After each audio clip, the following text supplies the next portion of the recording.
ভারত মহাসাগরে ঘাপটি মেরে রয়েছে আমেরিকার বিশাল সামরিক নৌবহর বা আর্মাডা। ওদিকে ওমানে ইরানের সাথে কূটনৈতিক আলোচনাও করছে দেশটি। গোটা অঞ্চল এখন চরম উত্তেজনার মুখে দাঁড়িয়ে। ভেনেজুয়েলায় সফল মিশন পরিচালনার পর উজ্জীবিত ট্রাম্প ইরানের সামনে কঠিন কিছু শর্ত ছুড়ে দিয়েছেন। একে সর্বোচ্চ চাপ প্রয়োগের নীতি হিসেবে দেখছেন বিশ্লেষকরা।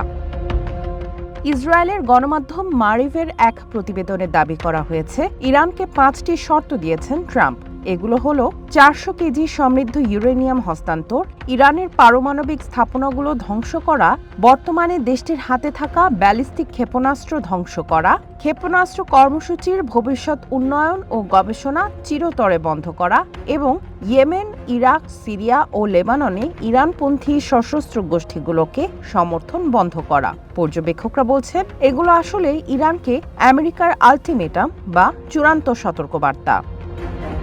ভেনেজুয়েলার প্রেসিডেন্ট নিকোলাস মাদুরোর পতনের পর ট্রাম্প আত্মবিশ্বাসী যে তিনি ইরানের ক্ষেত্রেও এ ঘটনার পুনরাবৃত্তি করতে পারবেন। তবে বিশ্লেষকরা মনে করিয়ে দিচ্ছেন, ইরান ভেনেজুয়েলা নয়। গত ৪৫ বছর ধরে তেহরান এ পরিস্থিতির জন্য প্রস্তুত হয়েছে। ইরানের সশস্ত্র বাহিনীর chief of staff major general Abdur Rahim Mousavi এ সপ্তাহে আইআরজিসির একটি ক্ষেপণাস্ত্র স্থাপনা পরিদর্শনের সময় বলেন, গত বছরের জুনে ১২ দিনের যুদ্ধের পর ইরানের সামরিক অবস্থান রক্ষণাত্মক থেকে আক্রমণাত্মকে রূপান্তর করা হয়েছে। ইরানের এই অবস্থানই ইঙ্গিত দিচ্ছে যে তারা যুদ্ধের জন্য প্রস্তুত।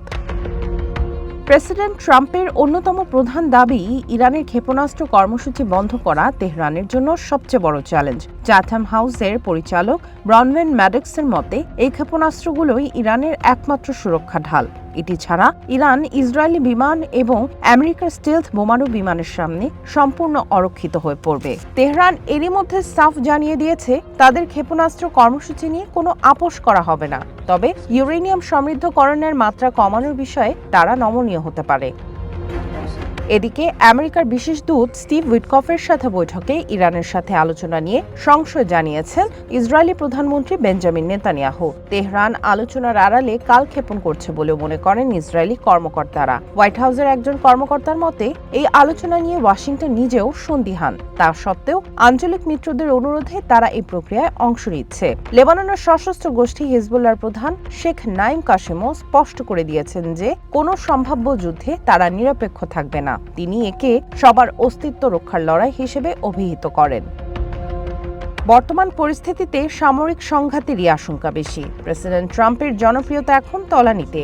আমেরিকার প্রচলিত রাজনীতিতে দেখা যায়, শত্রুভাবাপন্ন দেশের উপর হামলা সবসময়ই দেশটির প্রেসিডেন্টদের জনপ্রিয়তা বাড়াতে সাহায্য করে থাকে। ইরানও কয়েক দশকের নিষেধাজ্ঞা ও হামলা সত্ত্বেও টিকে থাকার সক্ষমতা অর্জন করেছে।